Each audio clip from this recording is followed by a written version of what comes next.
नमस्कार मित्रों, आपके अपने चैनल धर्म और साधना में आपका स्वागत है। यक्षिणी हिंदू परंपरा की रहस्यमयी देवियाँ।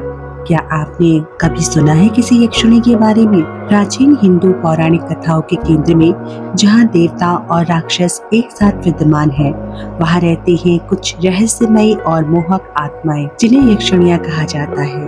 अद्भुत, सुंदर, शक्तिशाली और अक्सर गलत समझी गई ये यक्षिणियाँ प्रकृति और छिपे हुए खजानों की रक्षक, यक्षों की स्त्री समान शक्ति है।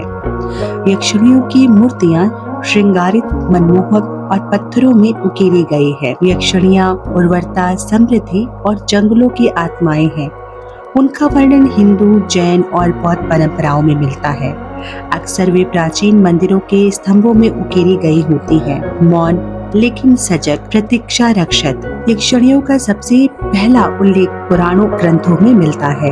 वहाँ वे केवल प्रकृति की आत्माएं नहीं, बल्कि चमत्कारी अलौकिक स्त्रियां हैं, जिनके भीतर करुणा भी है और भय भी है। कुछ ग्रंथों में 64 यक्षिणियों का उल्लेख है। हर यक्षिणी के पास विशेष शक्तियां होती हैं। किसी को अदृश्य कर सकती है, कोई उड़ने की शक्ति देती है, तो कोई अपार धन, ज्ञान और आकर्षण प्रदान करती है। लेकिन इनकी साधना का मार्ग जोखिम से भरा होता है। किसी को सब कुछ मिल गया, किसी ने सब कुछ खो दिया।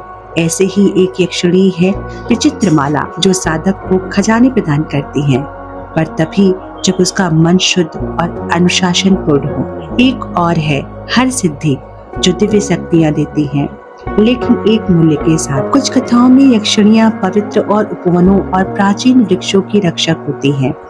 दूसरी कथाओं में वे प्रेत स्वरूप अप्सराओं की तरह यात्रियों को भ्रमित कर देती हैं, जो फिर कभी लौट नहीं पाते। उनका रूप काले सफेद प्रतीकों में बदल जाता है। यक्षिणी की उपासना का अर्थ है इच्छा और अनुशासन, भक्ति और भय के बीच संतुलन स्थापित करना।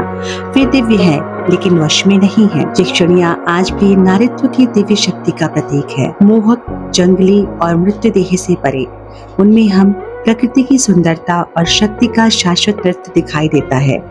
वैसा ही रहस्यमय जैसा कि वे वन जिनकी वे रक्षा करती हैं। यक्षिणी वन की आत्मा, पूजित, भयभीत, अनंत। क्या आपने कभी किसी जंगल में किसी यक्षिणी को देखा है?